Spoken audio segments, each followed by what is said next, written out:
কৃষ্ণনগরে অস্থায়ী পৌর কর্মচারীরা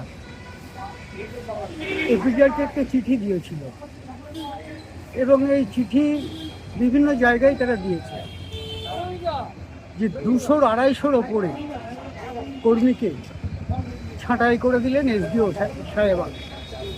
কারণ কৃষ্ণনগর মিউনিসিপ্যালিটি এখন অ্যাডমিনিস্ট্রেটরের আন্ডারে, কোনো কমিশনারদের কিছু করার ক্ষমতা নেই। এবং এই এসডিও সাহেব এসেই প্রথমে যে কাজটি করলেন যে কৃষ্ণনগর পৌরসভায় অর্থের দারুণ সংকট, সুতরাং সেই কারণে তারা 250 জন কর্মীকে ছাঁটাই করে দিলেন। কোন সে 250 জন কর্মী যারা বছরের পর বছর ধরে কাজ করে আসছে, দীর্ঘদিন, এমনকি 30-35 বছরের কর্মচারীও রয়েছে, যাদের ব্যাংকের পাসবই রয়েছে, যাদের ইপিএফ রয়েছে, যাদের দৈনন্দিন কাজ তার সিজার লিস্ট রয়েছে, তাদের গ্রেডেশন লিস্ট রয়েছে, এসব থাকা সত্ত্বেও এবং বিনা নোটিশে ছাঁটাই করে দিল কৃষ্ণনগর কর্তৃপক্ষের দায়িত্বে যিনি রয়েছেন সেই এসডিও মহাশয়া। আমরা গণতান্ত্রিক অধিকার রক্ষা সমিতির পক্ষ থেকে এদের পাশে দাঁড়িয়েছি একটি কারণে, যে মানুষের মৌলিক অধিকারকে এরা কেড়ে নিতে চাইছে। এরা মানুষের মৌলিক অধিকারের, বিশেষত ফান্ডামেন্টাল রাইটসের আর্টিকেল 19, 1, 2, 3, 4, 5, 6 এবং আর্টিকেল 21 ABC পরিষ্কারভাবে এখানে বলে দেওয়া আছে যে right to life with dignity, প্রত্যেকটা মানুষ এই অধিকারটুকু যেন পায়। সুতরাং কাজের অধিকার ছেড়ে জীবনের অধিকার অর্থহীন। সুতরাং সেই কাজের অধিকারের দাবিতে তারা লড়ছেন এবং আমরা মনে করি এটা ন্যায্য লড়াই।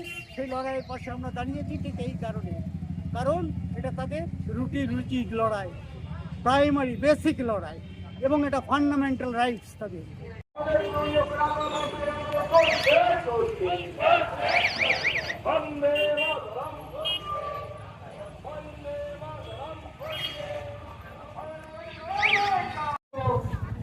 প্রায় 274 জন কর্মী ছাঁটাই হলাম, তারা জানতে পারলাম যে পৌর সভাতে আমাদের আর কাজটা নেই। যেখানে পরের দিন নববর্ষের আলোকে সবাই আলোকিত হবে, সেখানে আমরা অন্ধকারে কেন ডুবে যাচ্ছি? পৌর প্রশাসক আমাদের কেন এরকম করলো? আমাদের গাফিলতি কোথায় সেইগুলো আমরা জানতে চাইছি, কিন্তু উনি একটাই কথা বলছেন, আমাদের ফান্ড নেই। পাচ্ছি না, আমাদের পুনর্বহাল আবার করা হোক, এটাই আমাদের একমাত্র দাবি। আর আমাদের সবাইকে যতক্ষণ পুনর্বহাল না করা হবে, আমরা আমাদের আন্দোলনটা একভাবেই চালিয়ে যাব। কারণ আমিও আপনাদের মতন আজকে এই কর্মহীন কর্মচারীর মধ্যে পড়ে গেছি। যখন 31শে ডিসেম্বর 5:20-তে অফিস থেকে কাজ করে বেরোচ্ছি, তখন আমার ট্যাক্স ডিপার্টমেন্টের যে এইচও হেড ডিপার্টমেন্টের, তাকে বলছি, স্যার আসছি পরের দিন, কিন্তু আমার যে 2টো রাস্তা বাকি আছে হোল্ডিংটা তোলার, আমি কিন্তু পরের দিন এসে 2 তারিখে এসে আপনার 2টো রাস্তা কমপ্লিট করে দেবো। ততক্ষণে কিন্তু ওদের কাছে খবর এসে গিয়েছিল সমস্ত ডিপার্টমেন্টকে গণহারে ছাঁটাই করে দিয়েছে। তখন তিনি মুচকি হেসে বললেন, ঠিক আছে রানু, তুমি বাড়ি যাও। যখন আমি আমার কলিগের সঙ্গে গেট পার হয়ে এই ঠিক যেখানে এসে আজকে আমাকে বলতে বলা হচ্ছে যে এই কর্মহীন ছাঁটাই মানুষদের পক্ষ থেকে, ঠিক সেইখানেই দাঁড়িয়ে আমি যখন আমার কলিগের সঙ্গে গল্প করছি, তখন তার কাছে একটা ফোন আসে যে সবাইকে ছাঁটাই করে দেওয়া হয়েছে। তখন আমাকে বলে, রানুদি কি হলো? আমি তখন বলছি, কি হয়েছে বল না, আমার চাকরিটা নেই তাই তো? বলছে, শুধু তোমার নয় গো দিদি, সমস্ত পৌরসভার যত ডিডব্লিউ যে কর্মীরা আছে তাদের সবাইকে গণহারে বসিয়ে দেওয়া হয়েছে।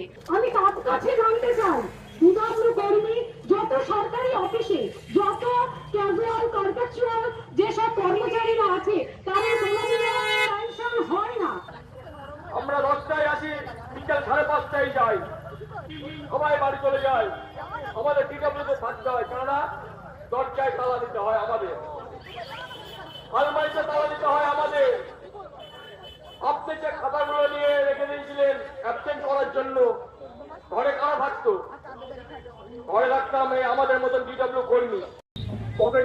নেই, তাকে নিয়ে আমি বেরোতে পারবো না বাড়ির থেকে। সবার ছেলে মেয়েরা যখন মেলায় ঠাকুর দেখতে গিয়ে সবার বাবার কাছ থেকে মায়ের কাছ থেকে কোনো জিনিস চাইবে, সবাই কিনে দেবে, আর আমি শুধু তাদের দিকে তাকিয়ে থাকবো। এই যে দুজন যে তাপসী আর সুশীলা আছে, এরা দুজন কিন্তু খুব অবহেলিত। এদের মাথার উপর কিন্তু কেউ নেই, এদের স্বামীটা মারা গেছে কবে জানেন? সেই যখন জলকলে বিল্ডিং ভেঙে পড়েছিল, এদের দুই স্বামী মিস্ত্রির কাজ করছিল, সেই চাপা পড়াতে এদের স্বামী দুটো মারা গেছে। তাদের কাছে করেছিল, মানে কমিটমেন্ট করেছিল যে এদের চাকরি দেবে, চাকরি দিলে আমি তোমাকে চাকরি দিচ্ছি, তুমি কেসটা তুলে নাও। প্রথমে বললো যে পার্মানেন্ট চাকরি দেব, তোমরা কেসটা তুলে নাও। তারপরে বললো যে তোমাদের এখন ক্যাজুয়ালে ঢোকাচ্ছি, তারপরে ঠিক আস্তে আস্তে পার্মানেন্ট করে দেবো। কিন্তু তো পার্মানেন্ট তো হলোই না।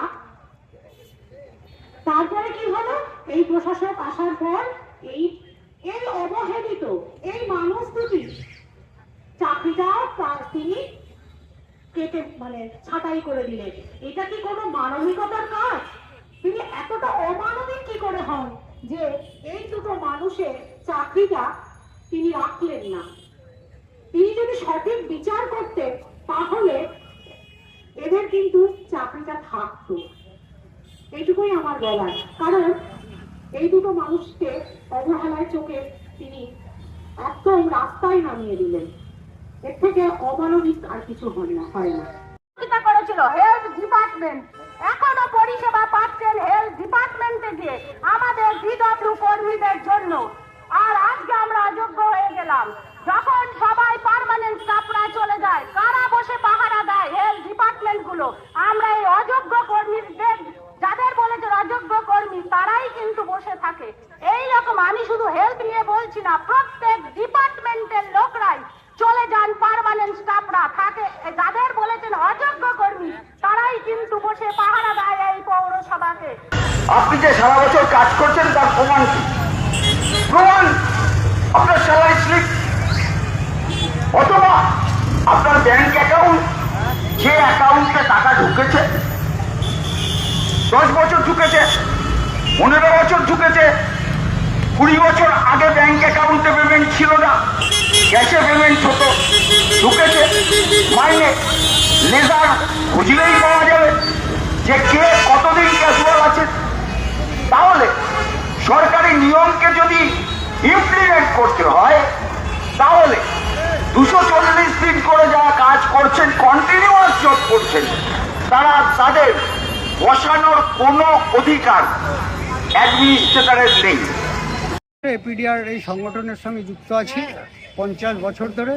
মানুষের অধিকারের পক্ষে আমরা লড়াইটা করি এবং সেই অধিকারকে যারা খর্ব করে তাদের বিরুদ্ধে আমরা আইনি সহায়তা দিই, তাদের পাশে গিয়ে দাঁড়াই এবং জাতীয় আন্তর্জাতিকভাবে স্বীকৃত যে মৌলিক ধারণাগুলো, মানব অধিকারের যে মৌলিক ধারণাগুলো, সেই ধারণাগুলো নিয়েই আমরা তাদের পাশে দাঁড়াই।